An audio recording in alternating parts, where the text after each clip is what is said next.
ಮರೆಗುದ್ದಿ ಗ್ರಾಮದಲ್ಲಿ ಕಿನಾಲಿಗೆ ಟ್ರ್ಯಾಕ್ಟರ್ ಪಲ್ಟಿ, ಚಾಲಕ ಸ್ಥಳದಲ್ಲೇ ಸಾವು.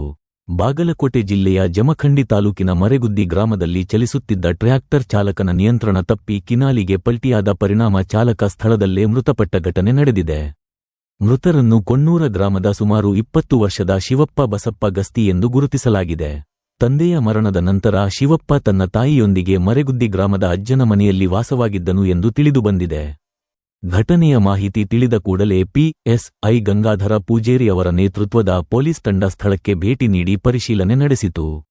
ಮೃತದೇಹವನ್ನು ಮರಣೋತ್ತರ ಪರೀಕ್ಷೆಗಾಗಿ ಜಮಖಂಡಿ ಸಾರ್ವಜನಿಕ ಆಸ್ಪತ್ರೆಗೆ ರವಾನಿಸಲಾಗಿದೆ.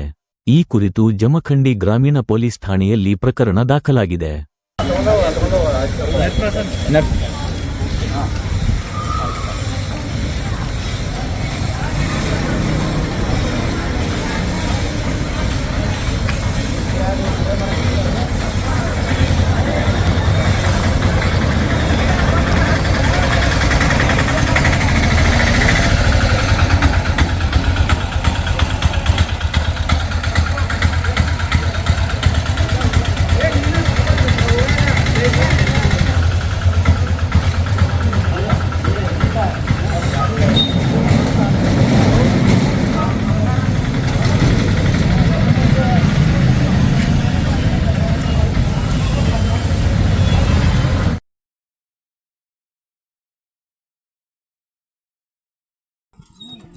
ನಿನ್ನೆ ಬಂದು ಇದು ಓದಾನ ಕುಕ್ಕರ್ ನಮ್ಮ ಮಂತಿ ಕಿತ್ತು ಕುಕ್ಕರ್ ಅರ್ಶನ ಕೊಡ್ತೀನಿ ಈಗ ಹೋಗಿ ಬಿಡ ತಲೆಗೆ ಏನು ಬಿಡ್ತೀನಿ ಮಾನಿ ಓದಾನಲ್ಲ ಹಾಂ ನೀನು ಮಾನಿ ಬರೋಬರ್ ನಾವು ಕುತ್ತಿಗೆಲ್ಲ ಹೋಗ್ತಾನೆ ಆಯ್ತು ಆಯ್ತು ಗ್ಯಾರೇಜ್ ಗಾಡಿ ಒಂದು ಸಾಕಷ್ಟು ಪಡಿತೀನಿ.